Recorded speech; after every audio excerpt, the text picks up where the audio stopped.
hudan linnasi wa bayyinatin minal huda wal furqan.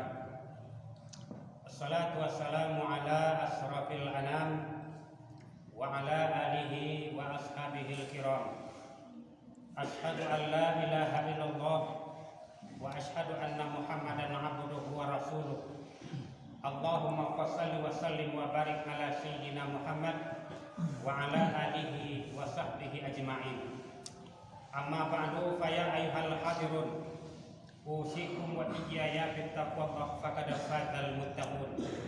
Ittaqillaha haitsuma kunta wa khaliqin nas bi khuluqin hasanin wa atbi'is sayyi'atal hasanatan tamhuha. Kasma'u kallallahu ta'ala fil Qur'anil Karim.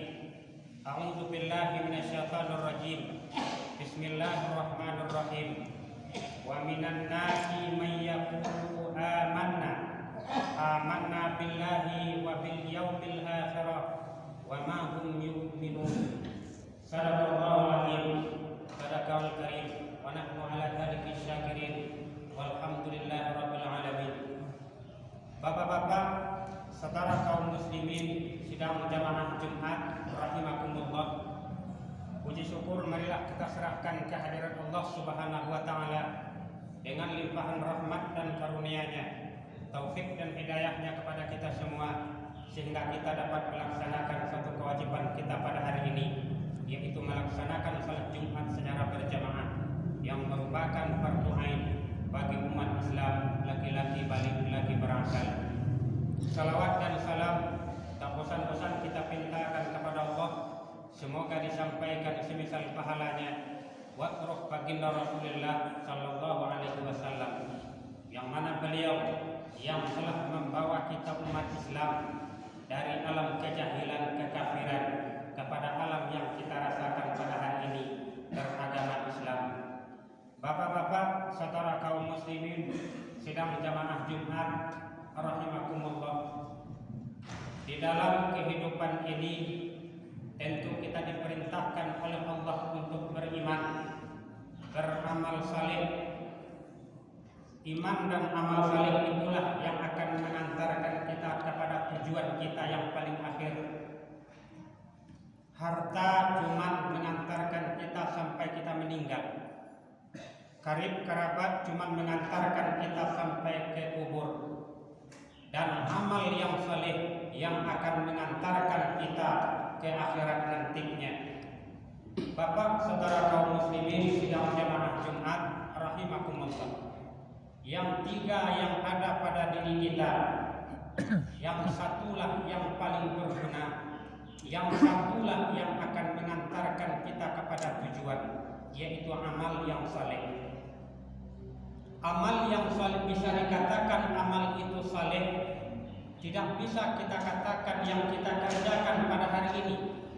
Sebab amal saleh ini bisa dihapus, bisa dibakar dengan oleh perbuatan kita manusia. Apa yang akan menghapus amal yang saleh itu? Yang pertama dengki. Sifat inilah yang akan menghapus, yang akan membakar amal yang saleh. Yang kedua kasat hati. Apa itu kasat hati? Yang tidak mau menerima kebenaran. Yang benar adalah dia, yang benar adalah pribadinya, yang sebenarnya yang benar adalah Al-Quran. Kalau Al-Quranlah yang menegurnya, kalau Al-Quran yang memberikan suatu petunjuk, itulah yang benar. Tetapi kalau akal kita, nafsu kita, tidak bisa kita katakan itu benar. Bapak saudara kaum muslimin sidang jamaah Jumat rahimakumullah. Tetapi kebenaran ini akan sulit. Cuman bisa menyampaikan, untuk memasukkan ke dalam hati manusia, inilah yang tidak bisa kita. Al-Quran sering dia letakkan di belakangnya. Al-Quran tidak berfungsi dalam dirinya. Al-Quran cuma hiasan rumah, bukan untuk dibaca dan diamalkan. Al-Quran tidak berfungsi sebagaimana Al-Quran semasa Rasulullah sallallahu alaihi wasallam. Lihat, kalau untuk mendengungkan Al-Quran, memperlombakan Al-Quran orang banyak, tapi memperlombakan isi Al-Quran dalam kehidupan sehari-hari, inilah yang paling sulit.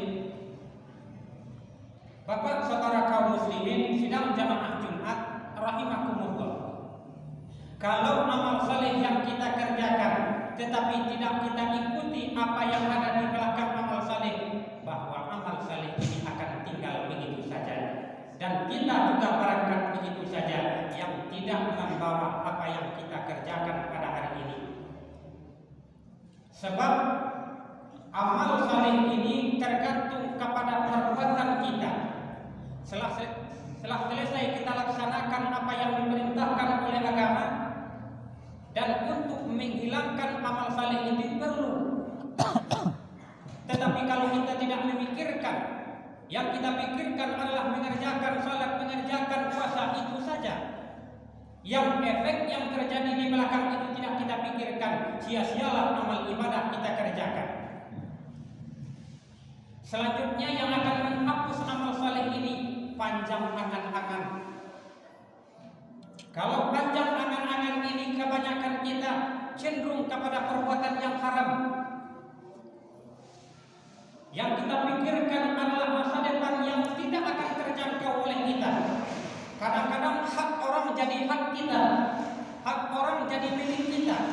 Yang halal menjadi haram, yang haram menjadi halal. Itulah yang banyak terjadi. Yang diributkan orang juga begitu. Masalah harta itu yang disibukkan oleh orang.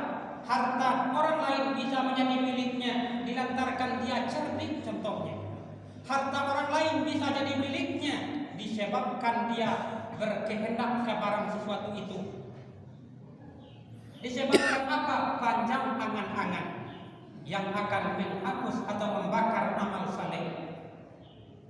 Yang selanjutnya adalah terlampau cinta kepada dunia dan takut kepada mati. Inilah kebanyakan orang yang dilakukan orang, cinta kepada dunia. Lihatlah, demi dunia dia bisa mengorbankan apanya. Akidah pun bisa dia korbankan demi untuk dunia. Sampai dia takut mati. Yang terjadi pada hari ini itulah terlampau cinta kepada dunia, takut kepada kematian. Ini banyak terjadi. Sekarang ini musim corona contohnya.